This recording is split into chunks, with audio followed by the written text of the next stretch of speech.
Welcome to Richard Sandling's Perfect Movie, the podcast about movies. Woo! Ah, dear. Welcome. What a week we've had, ladies and gentlemen. What a week we've had. What a week we've had in movies. The Queen opened Parliament here in the UK. I actually watched the Queen's speech, and I got to say, it wasn't the sequel I was hoping for. To be honest, I think Game of Thrones has ruined institutions like this for me, because at least when they have massively long speeches, there's naked lesbian snogging to make it interesting. The message of the Queen's speech was austerity and that we're all in it together. Oh, we bollocks. The last time I saw someone wear that much jewellery, King Leonidas was trying to kill him with a spear. Harrison Ford has been hurt on the set of the new Star Wars film when a hydraulic door on the Millennium Falcon smashed onto his foot, breaking his ankle. He tried to stop the door from closing, but the force was too strong. The Millennium Falcon is, if anything, too fast for you, old man. Just to clear up any confusion, the door shut first. He tried to get away by propping up the door with a religious artefact, but unfortunately that was the wrong franchise. He's gone from crystal skulls to steel pins. He was flown to a hospital in Oxford, which is like being a long time ago in a galaxy far, far away. His broken ankle is a massive blow to production. They thought they'd finished all the casting. I'm sorry. These are the jokes you're looking for. But don't worry, despite being 71 and having a broken ankle, Atos have cleared Harrison Ford for work. And finally, Apple have made a Western. I Noon. I'm sorry, that's not PC. Come on. It's not a tap. I can't just turn it off and on again. And so concludes the roundup of what's happened with jokes, inverted commas.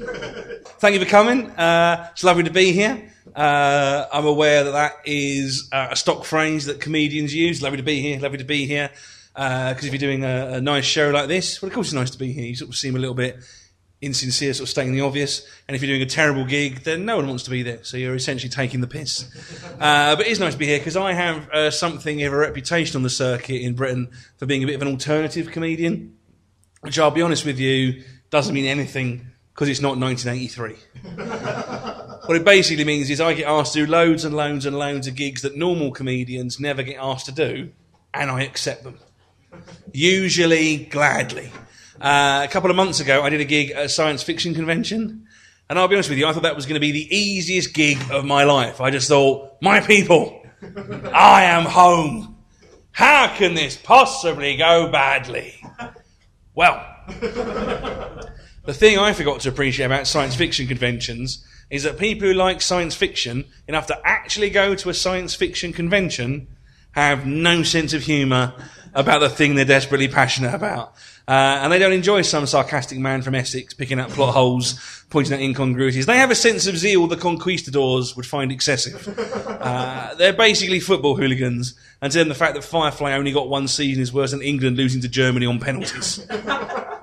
So this is what I was up against. I wasn't aware of this. It was a terrible gig. It was on at 4 o'clock in the afternoon, which is never a good time for comedy. It's bright, everyone's sober, and all stereotypes of sci-fi fans aside, they are all very socially awkward, but most importantly, they've never been to a stand-up comedy show before, so they have no idea what's going on. It's like doing a gig to 400 weirdly dressed people who've gone to church for the first time. They have no idea if they should stand up, sit down, join in, applaud, be quiet, nothing. Like, no idea. And the compere was rubbish. The compere, like, done nothing to get the crowd going. It wasn't even a compere. Just someone who knew someone who knew someone who knew someone who worked in a comic shop, and he wanted to meet the actor David Collings. Now, I'm not sure if you're familiar with the actor David Collings, but he was Silver in Sapphire and Steel. He's in the last ever episode of Blake 7. He's in 3 classic Doctor Who adventures, and he's the voice of Monkey.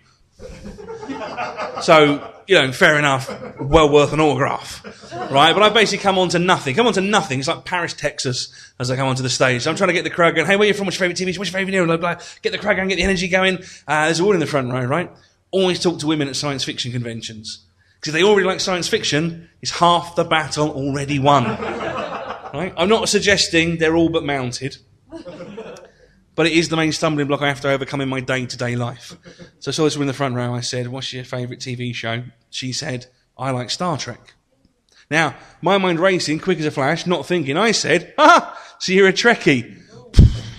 The whole room went cold.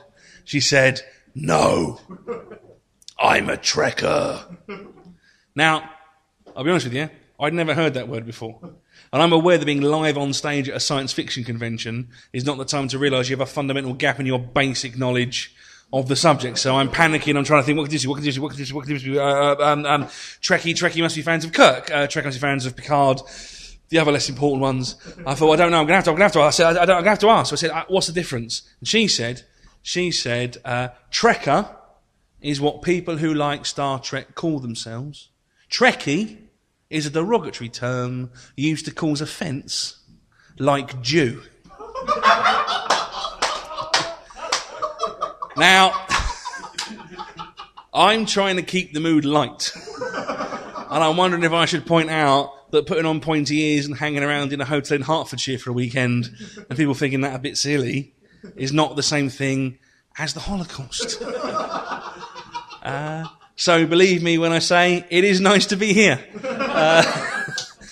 doing a real gig to real people. Now, ladies and gentlemen, what I do is to bring the acts on. What I want to do to bring the acts on is to bring them onto the stage. I like to get everyone to shout out a film quote. So to bring the first act on, I would like you all to shout out a quote from the film The 300. Are you excited about that? The film for The 300. So what I want you to do in your best angry Scottish voices, some of you may be angry or Scottish, I would like you to shout out really loudly, "This is Sparta." Right? Like you've just kicked an Ethiopian down a well. For having the nerve to deliver you a message. What a prick. So after 3, we'll bring the first act on, but so to let you know what it is, if you're not seen the film, not familiar with it, this is how it goes. This is Sparta! So after 3, if you could all do that, that would be brilliant. So after 3, 1, 2, 3. This is Sparta! That was awesome, ladies and gentlemen. Thank you very much. So please start whooping and cheering and welcome your first act, Mr. Chris Boyd! Hello, my name's Chris. It's to talk about storms, how to stay safe in and out of storms. Trying to write a show for Edinburgh about storms. Told my friend Stu this. He said, Chris, are you writing a show about tornadoes because at the age of 8 you witnessed your dad being sucked to his death by an F5 tornado? And I said, no, Stuart.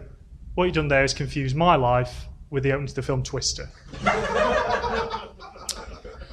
Easy mistake to make, isn't it? If you've not seen Twister, it's a brilliant film. It's basically a film about people getting in and out of cars. Get in the car, drive towards the tornado, get them about 100 yards of the tornado, get out of the car, point at the tornado, someone realises they're all going to die, then they drive away very, very quickly. It's brilliant, right? Some of Philip Seymour Hoffman's greatest work, I have to say. Another reason I like Twister is I'm from the north of England. We don't tend to get much extreme weather in the north. We do 3 things quite well in the north. We do stoicism, coal mining and drizzle. What we've also got is one of these. Now, you won't be able to see this on the podcast at home, but that is a picture of the Crooked Church Spire from Chesterfield. We're aware of this. All right? This apparently came about when God and the devil had a fight, and the devil got angry. Presumably because he's had to travel to northeast Derbyshire. Where is it? Oh, it's just at the M1, just below Sheffield. Oh, for Christ's sake, I'm not going there. Don't use that name again in vain. The whole thing spirals out of control. Yeah, wrapped his tail around that, causing it to bow. Now, I've looked into that story, guys, and I can confirm that it is, in fact, bullshit. Does anyone know the actual reason for the Crooked Church Spire? Anyone hazard a guess? That's a good guess, very good guess. Unseasoned timber, of course, isn't it? Ah, we all know it now, don't we? We all bloody know it now, yeah, unseasoned timber. Oh, you're storming it, mate. Just the storming warning there. It's more for my benefit than yours. Yeah, let's talk about a lot of films out at the minute, aren't there, about tornadoes. Yeah, you've got your stone tornado, of course, all these low-budget tornadoes, tornado full of stones. Alien Tornado. Even the aliens are getting involved. Sharknado, of course. That's a big one. Yeah, terrible, isn't it? We don't really need to be adding anything to these tornadoes to make them any more scary. The next one in line, Tornado, of course, isn't it? What's worse than a tornado full of tornadoes? What they mean by, let's call it what it's going to be called, multi-vortex tornado. That's what it is. Yeah. Even the bigger films getting involved, of course. Man of Steel last year. Terrible film. Fantastic tornado in that. Coen Brothers film, A Serious Man. Very stressful film, but fantastic tornado again. Tornado, the made-for-TV Twister rip-off starring Ernie Hudson from the Ghostbusters and Bruce Campbell from the Evil Dead films. In that case, terrible film, terrible tornado. Could not afford the CGI budget. Right? The only good thing about Tornado is it's written by a guy called John Logan. Right, John Logan went on to write some quite big films, went on to write Gladiator. Imagine that, being responsible for one of the worst scripted, badly CGI'd, terribly acted films of all time. And only 3 years earlier you've written Tornado. Oh, someone call the Red Cross. This roof needs mending. Literally blown it off. Yeah, Wizard of Oz, of course, that was a big one, wasn't it? I used to watch that religiously as a child until I realised we'd got a copy of The Terminator in the house. Imagine the excitement, right? I'd never seen The Terminator, right? So, imagine you'd never seen The Terminator, right? Now imagine I've just shown you The Terminator. Mind-blowing, isn't it? Yeah, absolutely mind-blowing. But my mum would never let me watch The Terminator as a kid. I was like, Mum, all the kids at school are banging on that Terminator. Really want to watch The Terminator? You can't, right? Good thing was, she used to go to work on a Saturday, right, down the local co-op, got access to my dad, and he was like, all right, after about 6 weeks, like, you can watch The Terminator, okay, but there's 3 conditions. 1, can't tell your mum, because she'll have my guts for garters. Secondly, I've got to watch it with you the first time, in case you get scared. Thirdly, we're going to have to fast forward the sexy bit. Fine. So we're going to get to watch The Terminator, right? Brilliant. Thing is, though, if you watch The Terminator as a 14-year-old boy, you want to watch it every single Saturday, Friday or Saturday, don't you? Not possible, is it? Because my dad can't keep coming in fast-forwarding the sexy bit all the time, can he? He's got DIY to do outside, so I thought, what I'll do, just take matters into my own hands, right? Fast-forward the sexy bit myself. Like my own kind of censorship board. CBBFC, if you will. Now I'm there going, and we're back in. Sometimes the excitement to hit pause and Sarah Connor have a kind of sexy fit. So, brilliant state of affairs. I mean, it was either that or go outside and say, Dad, come back inside, the sexy bit's on. Neighbours would not have been happy about that at all, would they? I mean, I'm still doing that to this day. I'm still fast forwarding the sexy bits. Got through 9.5 weeks in 9.5 minutes. Chris Boyd! Well, it's time to bring out my special guest, ladies and gentlemen. So, with a huge round of applause, will you please welcome Ashens?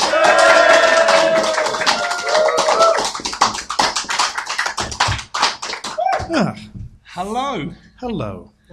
So this is Mr. Ashens. So just before we get started properly, would you please explain for people who don't know who you are? I'm a man who does stupid things in front of a cheap camera, and somebody gives me money. Brilliant. So what your YouTube channel is phenomenally successful, though. Am I right? It's pretty good. Watched by at least 3 people every week. That's brilliant. But on overall, there's quite a lot of people watch it. It's like millions of people tune in to watch you talk about tats you've bought from charity shops and Poundland and stuff. Up to about 120 million views. 120 Almost million as much as half an episode of EastEnders. That's incredible. Yeah. EastEnders is all right. It picks up sort of season 400. Yeah. It's when they really sort of nail the characters down. It's pretty exciting. Yes. No. But you talk about sort of things you found, like stupid games and sort of horrible food. Go to like Poundland, pick some crap, point out why it's bad. People think it's funny. It's great. So what got you interested in doing that? Well, not for a living, but just, because obviously when you first started doing it, it wasn't for a living. No, it was by accident. So why did you think anyone would give a shit when there was no payback? Well, I didn't. literally, one of these old internet forums, remember those, when the world was young and the dinosaurs were around. It's a member of one with about like 20 people about old video games and stuff. Somebody saw this fake PSP thing called a pop station on eBay. I thought it was quite funny, so bought it for $5 and just improvised like a 3-minute review, air quotes there for people at home, review, around it, thinking like 20 people would see it. Somebody forwarded it onto Beta, the big sort of online creative newsletter, and like 70,000 people saw it, of which 98% then pretended they'd made it, because of course hadn't said who I was, what my website was, or anything. So I then had to make a second one to prove I'd made the first, and it actually appeared at the start. Phil still forgot to put my website on it because I'm fucking incompetent. But yeah, the second one somehow proved more popular than the first, so I then did a third thinking people will be sick to the back teeth of this. No, and it just kept growing and growing and growing, and now I own Switzerland. It's pretty awesome. So, is there anything you've bought, obviously because it's mainly tact is essentially the focus, but have you ever bought anything that you've thought, do you know what, actually this is pretty awesome? Somebody sent me some Chef Tony sort of polythene lids stretched around a plastic frame for putting over bowls when you microwave them. Really useful. Genuinely. Until one broke. And it was the worst birthday ever. But, yeah, it was genuinely good. Solid cling film. Yeah. Basically what you said, solid cling film. Cling film, but easier. Yeah. But you can't suffocate somebody with it so easily. Top tip. Sort of cover film. Yes. Yeah. So, another thing is you're from Norwich. That is true. And you're still a Norwich native. I am. You haven't. It's bloody expensive to move. Yes, yes. Loads. Two major motion films being filmed in Norwich at the second. Are they? Age of Ultron, this Avengers sequel, seriously, at the university.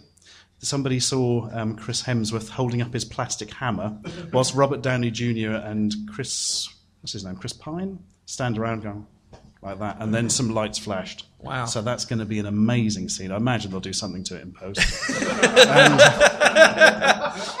Did they just think that, well, we've done Greenwich, what next? Just, Norwich. It's just basically sort of a mnemonic sort of location scout. Is that how it works? The university looks funny from certain angles. So Oh, does it? I think Demolition Man had a bit filmed there. Really? And I think the old Judge Dredd film with Stallone. Basically, any shit that Stallone was in was filmed at the UEA. For some reason. Wow.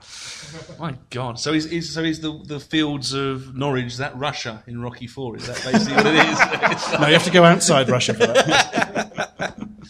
Yeah. So what's the other film you said there? Walked past a cathedral yesterday, and there were loads of big vans with 200 kilowatt generator written on them. So, they're doing something that requires light. And Judi Dench was there, being all denchy. And looked up later, and it's a film about tulips. That's not a joke. Is it a sequel to Ladies in Lavender? Ladies with a Tulip in Norwich in 3D. Sounds.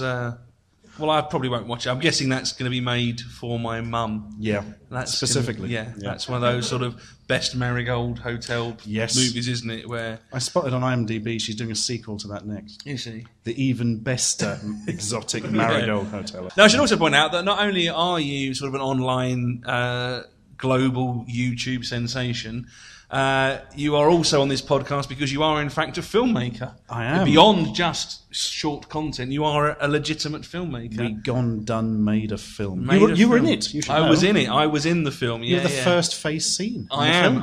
I'd like to say you see me, and then it goes downhill from there. Yeah.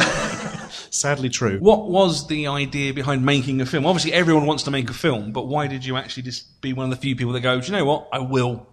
Simply because we worked out we could. And if you can make a film and you don't, then you're a tit.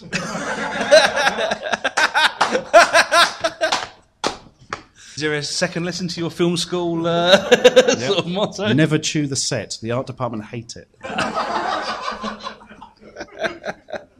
You kickstarted it, did you? We did, or technically the other one, Indiegogo. Yeah. So we did indeed crowdfund it. That's the technical term I was trying to think of. Yes, I apologise. And got some money off people what wanted to see it made, and then got most of the money off a production company because that's easier. That's only like one person.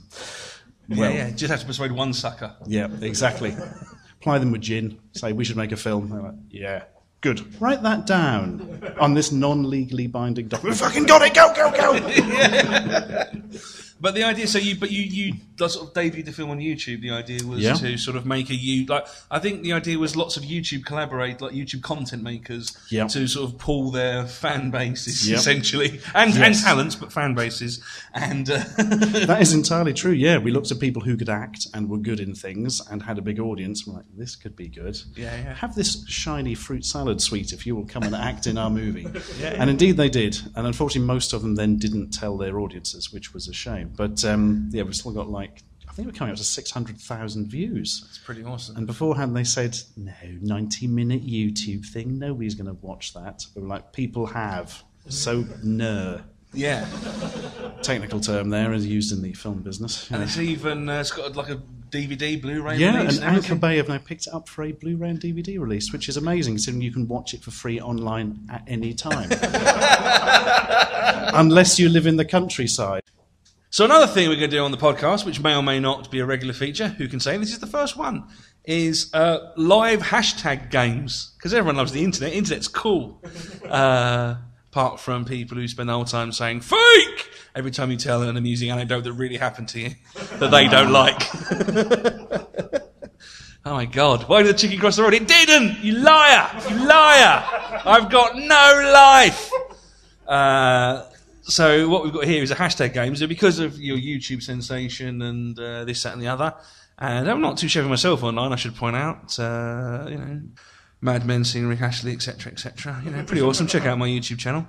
What YouTube channel is that? It's user/Buckham39. Or you can just type in my name, Richard Sandling. I am the only one, according to Google, which is one of the main reasons I've never committed a murder.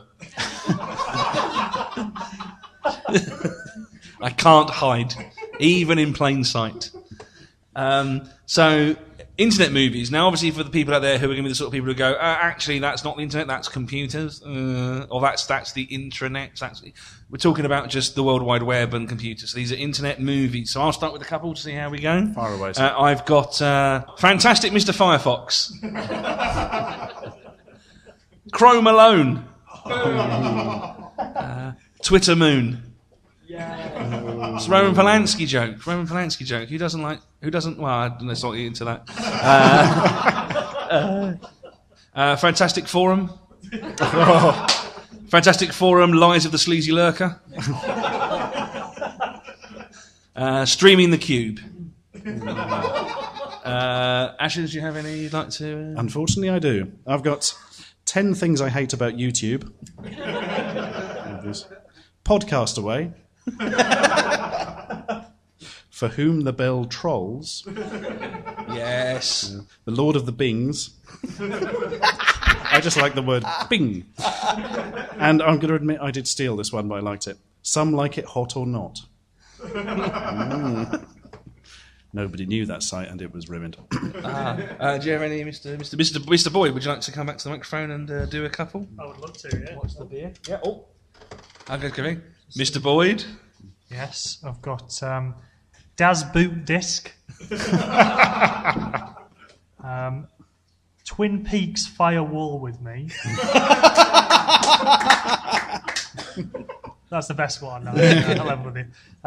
Switchblade ROM Ants. Oh. Eyes Without a Facebook. Cache, the Hanukkah film. And personal favourite, Log the Right One In. Oh. So, you could also have Save Search Off for Sugarman, The Blog, Tumblr in the Bronx, Netscape from Witch Mountain, and I Heart McAfee. So that was the hashtag game. And so now we come to the main part of the show, which is where Mr. Ashens here, or Mr. Ashen, but Ashens. Unbelievable. Plural and singular.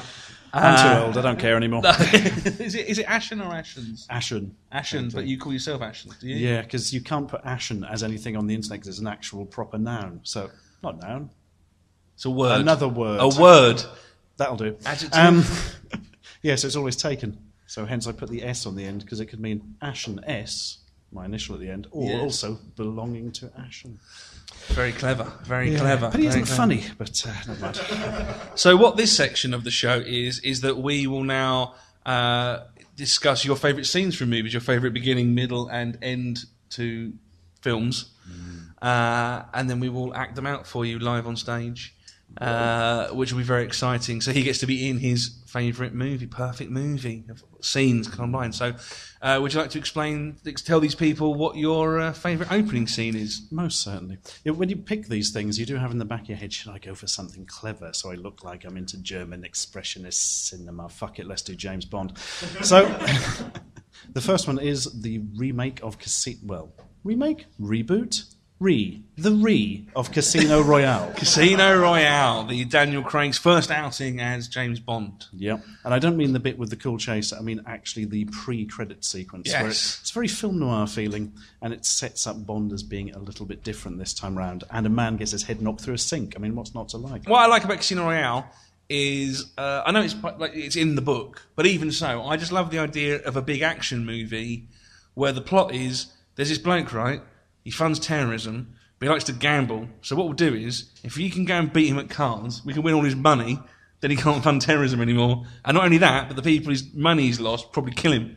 It's brilliant. And you go, right, and there's going to be car chases. Oh, there we can't, but basically he's just going to beat someone at cards, so he can't fund terrorism anymore. And you go, this is going to be incredible. I can't wait. And it's like, brilliant. Genuinely great. And it's great. It is black and white. It's moody. It's fantastic. You go, it's like a real film. And he goes, this is Martin Campbell, right? Zorro and, Eskimo Nell. This guy's upped his game a bit. I mean, Eskimo Nell was a great film, but I don't know if, having watched Eskimo Nell, I'd want to have him reboot a franchise for me, as much as it is a great 70s sex comedy. But it's great, and it is really good. And also Casino Royale. What I think about Casino Royale is it manages to get brings Bond up to date well, without being sort of cheap. Because I like Pierce Brosnan, but the Bond films seemed a little bit weird. Like there didn't seem any point to them. Like in the 90s, I'm not saying there wasn't spies, there wasn't terror, but in the 90s and it seemed like that character didn't have a purpose in the world of spying. It's like they had a list from the producer or something. These are cool things that must be in film. What about the plot? Who cares? I just want to see an invisible car, a man with a funny mask, and Madonna. Go. Well, Pierce Brosnan. I'm a big fan of Pierce Brosnan. I genuinely am a big fan of Pierce Brosnan. But he's the only person who can get captured by the North Koreans and spend 14 months in a prison and come home fatter than when he went in. It doesn't have the Bond riff playing all the way through, which in GoldenEye you go, why are they not doing this properly? Like, why are they not doing the Bond music? But in GoldenEye, in Casino Royale, you don't think, why are they not doing the Bond music? Just because it's awesome. They've got some... Oh, and also Daniel Craig looks like he would have been in the SAS. Finally, a Bond that might have been actually in the SAS. So when they say Commander, it's not just sort of like a nickname. Or a Bond who looks like he might be able to run a bit. Yeah. And the second one was great as well. The Bond, the way they've done the Bond films is to make them adult and grown up is really good. The second one particularly, where I think it's the first two or three people he meets, he basically kills them because they're also really hard. So he can't just kind of go, whoa, stop guys. It's like he just wants to have a chat with someone because they're as hard as him. The only thing he can do is kill them. So he just basically spends the whole time, the second one, just going, I've just killed another person. I wanted to have a chat with him. I killed him because I'm really hard and so is he. Imagine if Harry Met Sally was like that. It would be great. Yeah, I'll kill who he's killing. I don't know why I called it If Harry Met Sally. It was like an existential version or something. Billy Crystal in a room. Yeah. Wow. Yeah. If only. A man can change the world with an orgasm in the right place. If Harry Met Sally. There we go. Just for Lindsay Anderson purists. Never apologise. Keep going. So we're going to do the opening, which is of Casino Royale. Can I be Dryden? Because he's all right, supercilious. Do you want to be Dryden? You want to be Dryden, so... I can't pull off Craig. You can't... He wouldn't let me. That's definitely more Daily Motion than YouTube, isn't it? Ooh, somebody knows. Ooh. Age gate off. Yeah. There we go. Looking up the terms in German. She was nice. IMDb, Google search, Daily Motion, age gate off. Awesome. No? That's the rule, surely. Surely. So basically, if you've not seen this, it's black and white. It's like an office block. It's all black and white. It's moody. Bond turns up. The Dryden turns up. He's in the lift. It's all sort of boom, boom, boom, boom, boom, music like boom, boom, boom, sort of timpani stuff and sort of. Boom. And he gets in his office and he looks over. Bond's sitting in his chair. Bond's sitting in his chair in his office. M doesn't really mind you earning little money on the side, Dryden. She'd just prefer if it wasn't selling secrets. If the theatrics are supposed to scare me, you have the wrong man, Bond. If M was so sure I was Ben, she'd have sent a 00. Benefits of being section chief. I'd know if anyone had been promoted to 00 status, wouldn't I? Your file shows no kills, and it takes 2. Snap cut to a massive fight in a toilet. Bond beating the shit out of someone in a toilet. Not literally. Back to the office. Dryden goes to shoot, and then he points a gun at him. He's managed to pull his gun out of his drawer. I think he had it in. He's pulled his gun out of his drawers. Shame. We barely got to know each other. Dryden tries to shoot Bond. It doesn't fire. He looks at it confused. I know where you keep your gun. I suppose that's something. True. How did he die? Your contact? Not well. Back to the awesome violent fight in the toilet. James Bond proper kills the bloke. It's absolutely true. Back to the office. Made you feel it, did he? Well, you needn't worry. The second is... Bond shoots Dryden, who falls back off his chair. Yes, unscrewing silencer. Considerably. Run opening credits! Ba-da-ba-ba! Casino Royale! My only complaint with that scene is when he shoots Dryden, there's a lot of kinetic energy in that bullet. Rather than going through him, he kind of literally backflips through the air off the chair. So your second miscellaneous scene, would you like to tell us which your miscellaneous scene you like? These are the scenes that are just in the middle of the film, as you guess by miscellaneous, that aren't the beginning or the ending. Just to clarify for people what's going on. Right. I'm going to try and read over your shoulder because it could be one of two. I can't remember the order. Oh, I love this one. Yeah. Obviously, I wouldn't have picked it if not. I would have thought, God, that's shit and boring. Can't wait to recreate that live on stage. Princess Bride. A fantastic film. See, everyone's eyes light up when they see the Princess Bride. This scene features the brilliant Inigo Montoya, who is after... he's a popular man. He's after revenge for the death of his father from the not particularly pleasant Count Rugen, who, like Hannibal Lecter, has 6 fingers on one hand. Have you all seen The Princess Bride? Everyone loves The Princess Bride. Princess Bride is great. Princess Bride has my favourite sword fight from any film in it. That's not the scene we're recreating, by the way. No. That wouldn't make good listening. Chink, chink, Yeah. chink, chink, chink. I am not left-handed. Chink, chink. Chink, chink, chink, chink. Why are you smiling? Can't see it. Would be brilliant. Apparently, Mandy Patinkin, he says that, I think, is it 3 people a day or a week shout out at him? Yeah, literally go, my name is Inigo Montoya. You killed my father. Prepare to diet. And he says he's not annoyed about that. He says he likes it, it's good. But as someone who at least twice a week has someone shout, I love frogs at them, I'm guessing that after 20 years it's going to be very tiresome. I love frogs. Yeah, see? True. Yeah, that was pretty good. It was tiresome. I should also, this is a great scene, was like, your name's in the inventory, you killed my father, prepare to die. My favourite bit is, my favourite thing that he says is when he just says, you'll keep using that word. I don't know what think he means, what you'll think he means. That's my favourite bit, because he's just great. Wallace Shawn's great. It's one of those few films where everyone's great in it. Normally you watch a film like this, you go, it's good, but, they sort of a bit ropey. But actually, everyone's good in it. It's like, very rare that you watch a film like this. And Gary Elwes is great. What a great sort of leading man. Should have done more leading man roles. Why didn't he? Because it was all his Men in fault. Tights is the answer to that. Yeah. That's true. That's true. I love Count Rugen in this. He's such a sort of, comic book villain in his way, isn't it? Oh, how absolutely dreadful. How marvellous. Just everything so supercilious. But he's got a great English accent. A bit like Dryden on drugs. Yeah. Steroids. Steroided Dryden. Oh, my God, this is fantastic. So, I was going to say this scene we did. This is the scene where, spoiler alert for those of you who haven't seen it, But this is the scene where he sort of has the final showdown with Count Rugen, isn't it? And I don't know if you've ever seen this on Channel 5, The Princess Bride, but they often edit shows on the telly for content. No. And because this involves stabbing and the word son of a bitch, 9 times out, last time I saw this, you never got to see him say, "You killed my father, you son of a bitch," or see him get stabbed. Brilliant. So the entire thing has no closure.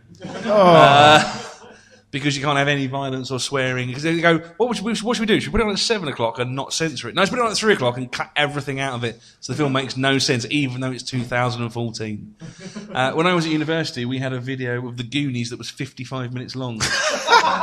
Because they couldn't have any of the swearing or it was too scary. You go, why don't you put it on at 1 o'clock if you're going to cut everything out of it? Put it on at like 7 p.m. Just the goon. Yeah. Ridiculous. But yeah, I love this. And a good thing about The Princess Bride as well was that before internet came about, it was the sort of film that gave me the belief that I'd came up with the My Dinner with Andre the Giant joke. Which then going online you find out, I wasn't the only person that thought up that joke. Apparently in the book the death is much more violent. He sort of cuts his heart out and sort of mutilates him, and it's really sort of gruesome and horrible. And they went, maybe we should just not do that for this. Over the top. The story also goes that the actor Mandy Patinkin, is it? I don't know, it's Battleship Potemkin. Yeah, there's that. I've got an actor confused with the Battleship. Yeah, I That's know. never a good I've thing. done that many times. You wake up in bed in the morning thinking you've had sex with an actress. And It's terrible. I remember when I was on HMS Statham, it was disastrous. Awful. It just wouldn't stop. Yeah. He played the role with the sort of thought in the back of his head when he says, "You killed my father, prepare to die." He's referring to cancer. His own dad died of cancer. That's how he brought the emotions forward. Mandy Patinkin. I've got an album, Mandy Patinkin Experiment. It's great. We just sing show tunes. Really? Brilliant. Really lovely. Not much of an high experiment. Voice. No, it's not much of an Hardly a experiment. scientist at all. Yeah. What shall I do? Well, I'm basically really good at musicals, so I'll have this experiment where I sing show tunes. Fucking hell. What could happen? It'll all go crazy. We'll have to wait till the results are in to find out what will happen. And it was never peer reviewed, so we don't know what happened. One scientist in the audience. Right. Not even one. So this is the scene. So I will give you The Princess Bride. You should be an ego. Your Spanish accent is better than my mine. Spanish accent was, at best, not English. It's better than mine. Well, that's true. So I will also be the narrator. A room, Inigo Montoya has found out that Count Rugen is the six-fingered man who killed his father. They have just had the big running through the corridor scene, and now they end up in a chamber where Count Rugen throws a knife at Inigo Montoya. Don't boo Inigo Montoya. Inigo Montoya gets in the guts. He staggers backwards in pain. Wounded, perhaps mortally so. Count Rugen moves forward. Inigo Montoya pulls the knife out, staggers to his feet, and tries to face Rugen. Good heavens. Are you still trying to win? You've got an overdeveloped sense of vengeance. It's going to get you into trouble someday. Count Rugen draws his sword. He tries to stab the motionless and seemingly helpless Montoya. But each time he strikes Inigo, Montoya parries his sword away with a slight flick of the wrist. Then they engage in a short burst of sword fighting. Ka-ching, ka-ching. Ching, ching, ching, ching. Hello. Now he's Chinese. You travelled around a lot as a child. My name is Inigo Montoya. You killed my father. Prepare to die. Inigo advances on Rugen, but stumbles into the table with sudden pain. Rugen attacks, but Inigo parries and rises to his feet again. Hello! My name is Inigo Montoya. You killed my father. Prepare to die. It's Italian now. Rugen attacks again. Inigo parries more fiercely, gaining strength. Hello! My name is Inigo Montoya. You killed my father. Prepare to die. Stop saying that. Rugen attacks twice. Inigo avoids and wounds Rugen in both shoulders, the same spots where he wounded Inigo. Inigo attacks, bellowing, "How? My name is Inigo Montoya. You killed my father. Prepare to die." Inigo corners Count Rugen, knocks his sword aside and slashes his cheek, giving him a scar just like Inigo's. Offer me money. Yes. Power too. Promise me that. All that I have and more. Please. Offer me anything I ask for. Anything you want. Rugen knocks Inigo's sword aside and lunges, but Inigo traps his arm and aims his sword at Rugen's stomach. I want my father back, you son of a bitch! He runs Count Rugen through and shoves him back against the table. Rugen falls to the floor. Dead. Scene. Yes. That was... Nice. That was... It was a thing that occurred. We were all witnesses in one way or another. Definitely happened. Yeah. So your next scene that you really like... Oh, yeah, man. This is such a cliche, but I freaking love it. Would you like to tell us your next scene? Indeed, it is Pulp Fiction. And you can probably guess the scene where Mr. Samuel L. Jackson recites Ezekiel 25:17 before killing a man. So this is the bit where he's just shot. Well, they basically want to see Breck. There's a problem. They got the briefcase back and everything, and then he gives. This is the after the say what again, motherfucker. Yeah. He then says what again. That was a mistake. Yeah. He gets shot in a minor way. Well, probably didn't feel minor to him. But I imagine if you were shot in the shoulder, you'd be miffed. Yeah, at least. Possibly even peeved. But, yeah. But you've seen Pulp Fiction? Are you a big fan of Pulp Fiction up in this scene? Massively. That was, I think, the first... I think it's probably the first 18 I saw. And we went to see it like 4 times as we became obsessed with it. And to this day, I can remember the Ezekiel 25:17 passage, despite not really having seen it that many times. So it must have had an effect. Well, it was great because it was, it was 1994, so we were sort of, I don't know how old you are, but we were in sort of teenagers. But so it was really interesting because I love Reservoir Dogs, and then that came out, and it was just really good fun, even though it's really violent. It was just so exciting. It's like loads of actors you like, loads of stuff you didn't know. It was just sort of like watching someone, like it was like watching a kid in a toy shop just kind of do anything he wanted, which has since, in my opinion, not quite borne the fruit he thinks it has. But Pulp Fiction is a great, it's a great, justifies 2.5 hours of just sort of extravagance and awesomeness, in my opinion. Some great lines, great speeches. And also, great haircuts. Just great haircuts, yeah. But also, like, the gimmicky stuff in Pulp Fiction, like the fact that it's out of sequence. So, when I say gimmicky stuff, what I mean is it doesn't seem gimmicky because the things he does, like, out of sequence or this, that, and the other. If it was Pulp Fiction was done completely linear, it would still be great because it's still, everything in it holds up. It adds a little extra spice. There's a bloody good soundtrack as well. It is very good. Did you know that the Ezekiel speech is from a Sonny Chiba film, The Bodyguard? Is it? It starts with a thing and Sonny Chiba in terror, or I think it's Sonny Chiba or whoever's dubbing him into English, gives a sort of very bad Japanese, the sort of terrible 70s, and he gives the speech. That's basically his mantra before Chiba becomes the bodyguard. It's pretty awesome. I never knew that. Yeah, it's quite interesting. And also, I don't know if you've ever read the Bible, it's you godless heathen, but that's not what the passage is in the Bible. I've looked at it in several different Bibles, and often, incidentally, in a Gideon's Bible, that corner of the page is turned over. So somebody else has looked and left it. Tarantino read the Bible and thought, you know what? This needs to be longer and talkier. That's the Ezekiel 25:17 is in the Bible I have is I will carry out great vengeance on them and punish them in my wrath. Then they will know I am the Lord when I take vengeance on them. They're missing a bit. Yep. They're missing Frank Whaley or Frank Whaley crying because his shoulder's been blown to pieces. Well, that's in my version. And also, spoiler alert, that's on the. Well, it is actually a spoiler alert. It's on the gravestone in Winter Soldier as a joke. Oh my goodness! There you go. Just not. Wow. When I say spoiler alert, Nick Fury dies in Winter Soldier. He doesn't die. He doesn't die. He doesn't. He doesn't die. Or does he die? Have I ruined the film? Why was that film called The Winter Soldier when The Winter Soldier is entirely tangential to the plot? If he wasn't in it, it would all be the same. I don't know. They found him in the winter. Yeah. Because they couldn't call it Captain America still. Yeah. Captain America versus colon, Robert Redford. Yeah. Captain America colon more. Captain America, again. Yeah. You know that the guy who plays Marvin is Phil Lamar, who does all the voices of Hermes in Futurama and stuff like that in this scene. Yeah. And lots of other voice acting as well, but that's the thing. Obviously, not saying he's only famous for that, but he is well known for that.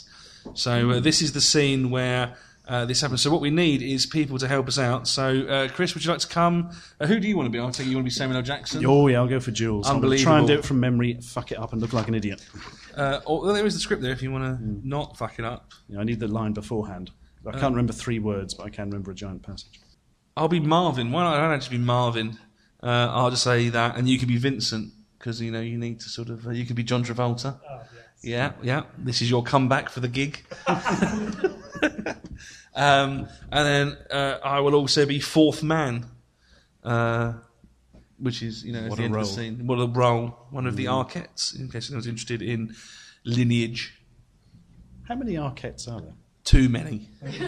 Is the only correct answer. Yeah. Never mind the Badgers. Start culling the Arquettes. Move on to the Baldwins. Yeah. Yeah. So this is so we're in okay, LA 1994 or the 70s. Who knows? It's Tarantino. It's definitely 1994. So there's basically a big thing. You're going to give a speech to Frank Wally, who isn't here. But imagine Frank Wally's here. Wally. Where's Wally? He's there, wondering why Swimming with Sharks wasn't the star-making vehicle he thought it was. It's very good. Retroactive, another great Frank Wally movie as well, and that's got Jim Belushi in it. So who wouldn't want to see that? Time travel is great. It's like sort of time crimes, but driving really fast to a nuclear reactor. It's great. Sorry, I'm just thinking of. I collect videos. I apologise. I've got a lot of them. So this is you as Samuel L. Jackson. Mm-hmm. So let's have Ashens. Stuart. Let's have Stu, the big S, in Pulp Fiction. There's a passage I got memorised. Seems appropriate for this situation. Ezekiel 25:17. The path of the righteous man is beset on all sides by the inequity of the selfish and the tyranny of evil men. Blessed is he who, in the name of charity and goodwill, shepherds the weak through the valley of darkness, for he is truly his brother's keeper and the finder of lost children. And I will strike down upon thee with great vengeance and furious anger those who attempt to poison and destroy my brothers. And you will know my name is the Lord when I lay my vengeance upon thee. Jules shoots Brett in a massive hail of bullets. Marvin is freaked out. God damn, that was fucked up. God damn, that was cold-blooded. Friend of yours? Yeah. Marvin, Vincent, Marvin. Time to shut up. He's getting on my nerves. Marvin, I'd knock that shit off if I was you. From out the back, a fourth man busts in with a gun, opens fire. Die, die, die, die, die, die, die! None of the bullets hit anyone, and the two men look at each other and then back at the fourth man and open fire. They don't miss. Scene. Pulp Fiction, ladies and gentlemen. Pulp Fiction. And so now we come up to your final scene, your favourite ending to any film ever. Oh, yeah.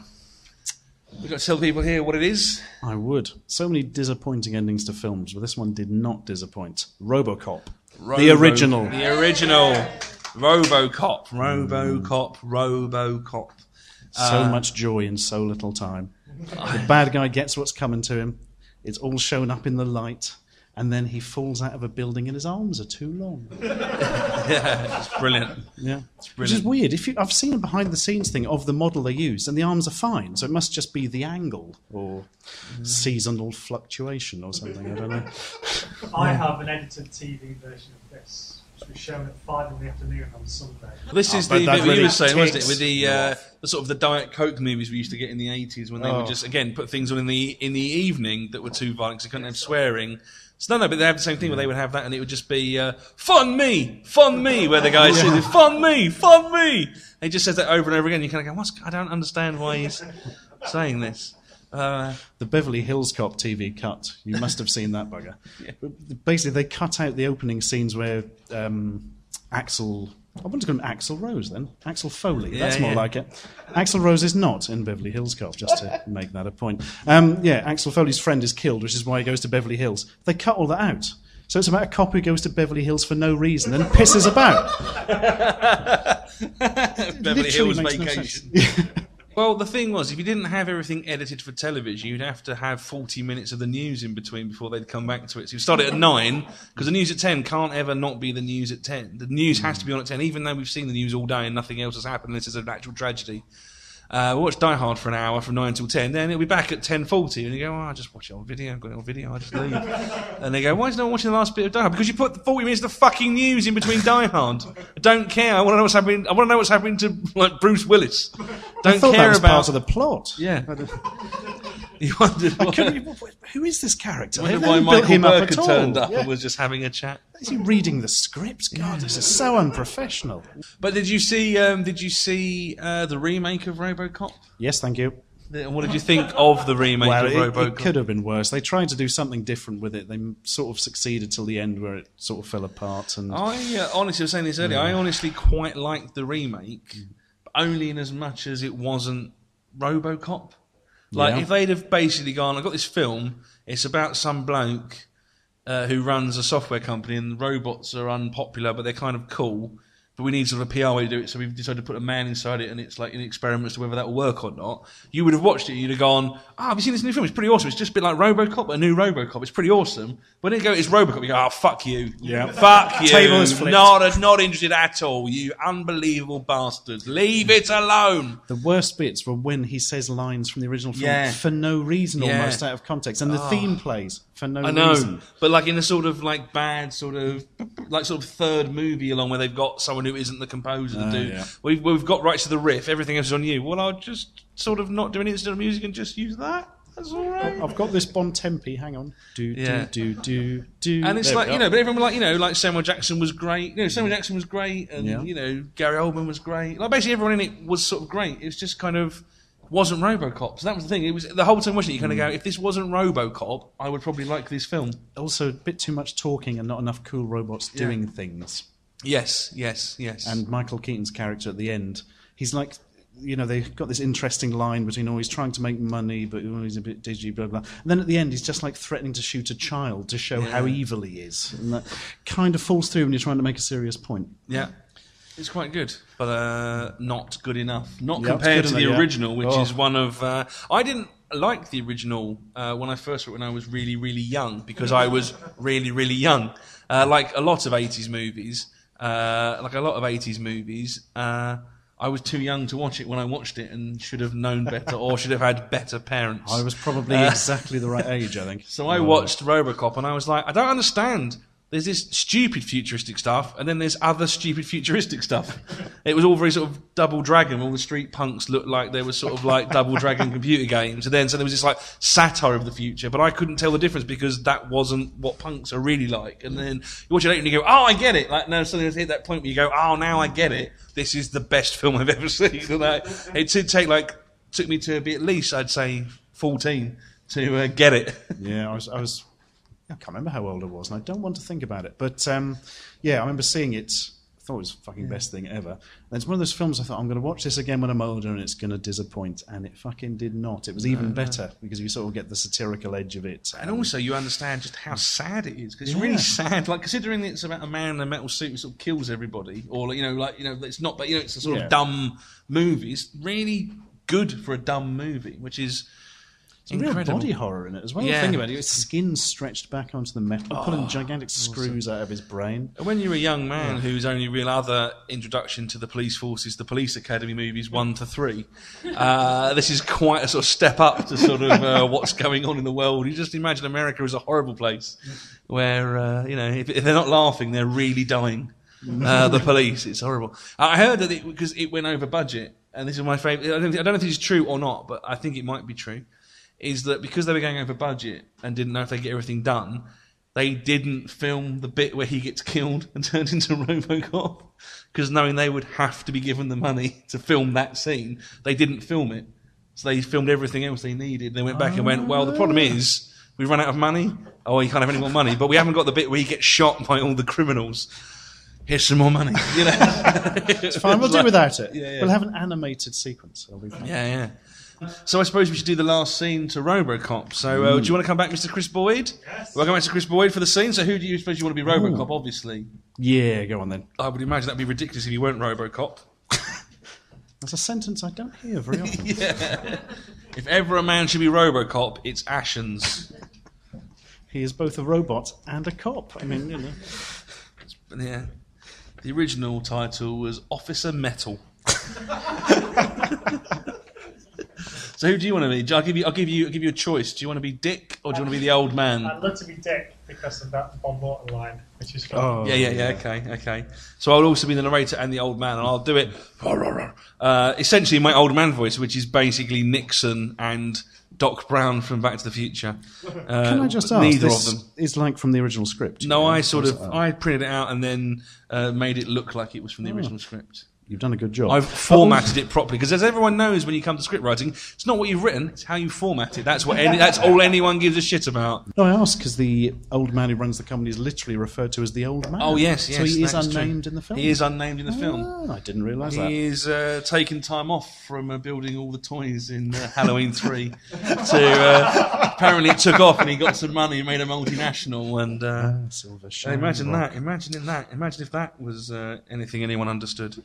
I don't, Apart to be from honest. him and him and him. Halloween 3, anyone Halloween 3? It's Nigel Neal, Season isn't of the it? Witch. Nigel Yeah. Neal, Season of the Witch. Maybe that was the weather that stopped the guy's arms. I mean, it was the Season of the Witch that made his arms go funny when he... Callback. Hey. RoboCop, the ending to RoboCop. Dead or I'll try Alive, and do a Coming With RoboCop Me is one of the voice. best... we just do it like... just do it like you have no emotion. But you have emotion, you just have no emotion. The emotions are there, they're there. You just need to find a way to communicate without It's like acting emotions. school all over again. You do feel, you just can't feel. A boardroom, the doors open and RoboCop walks in. He's drilling. Spoiler alert, by the way, in case anyone's not seen RoboCop. RoboCop walks in, approaching the long table of board members who gasp. As he does so, Dick starts to move away. The old man. How can we help you, officer? Dick Jones is wanted for murder. This is absurd! That thing's a violent, mechanical psychopath! Through that speech, Directive 4 flashes up. My program will not allow me to act against an officer of this company. These are serious charges. What is your evidence?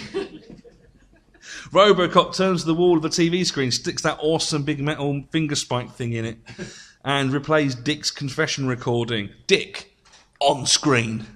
I had to kill Bob Morton because he made a mistake. Now it's time to erase that mistake. Everyone freaks out. Dick looks worried. Everyone else looks shocked, except Johnson, who's enjoying it. The message repeats. I had to kill Bob Morton because he made a mistake. Now it's time to erase that mistake. Dick grabs a gun from the box, then rushes over to the old man, taking him hostage, using him as a human shield and edging him towards the door. I want a chopper, now! We will walk to the roof very calmly. I will board the chopper with my hostage. Anyone tries to stop me, the old geezer gets it. RoboCop looks at the old man. The old man knows what he has to do. Dick, you're fired. Directive 4, limitation against Jones is cancelled. Thank you. The old man elbow punches Dick in the stomach and rushes to get out of the way. RoboCop blows him to pieces, knocking him out the window. Everyone is shocked and horrified, except Johnson, who kind of likes it. We see Dick fall, screaming, all the way to the floor. Back in the boardroom, Johnson gives RoboCop the thumbs up. He's a proper dick. RoboCop holsters his gun with that flourish. It's become a bit tiresome now. RoboCop then turns to go and starts walking out. He stops when he hears the old man say, "Nice shooting, son. What's your name?" Murphy. RoboCop smiles. The riff swells and rises and the credits end with a RoboCop theme. It actually flashes up RoboCop. It does. Once again, doesn't it? Yeah. Well, that was film. RoboCop, ladies and gentlemen. So that just relieves me to say a big thank you to Ashens for coming in and choosing his favourite scenes for Perfect Movie. Round of applause for Ashens, ladies and gentlemen.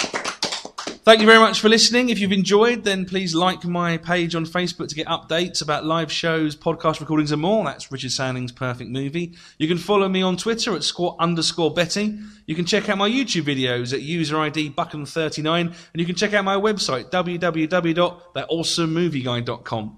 Special thanks to the Geekatorium at geekatorium.net for all their help recording and hosting the podcast. I've been Richard Sandling. This was Richard Sandling's Perfect Movie Podcast. Good night! Yay!